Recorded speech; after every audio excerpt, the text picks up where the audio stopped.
তোমরা কি করতেছ? ড রং করতেছ? ড কি রং দিয়ে করতে হয়, মাটি দিয়ে করতে হয়? আর এইভাবে মাটি দিয়ে খেলতেছো, আজকে পিটানি দিব না। আমি রোমে, আর তোমরা এই কাজ করতেছো। আজকে কি যে করব, রিমান্ড দিব 6 দফা।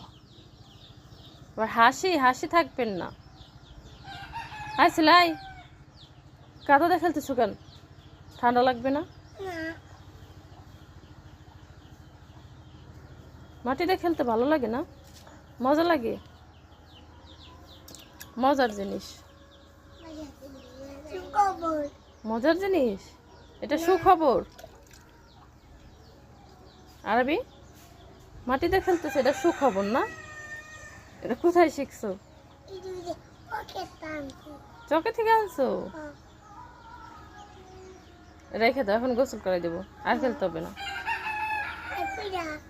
পিঠা? তোমার পিঠা বানাই খাওয়াবো এটা দিয়ে।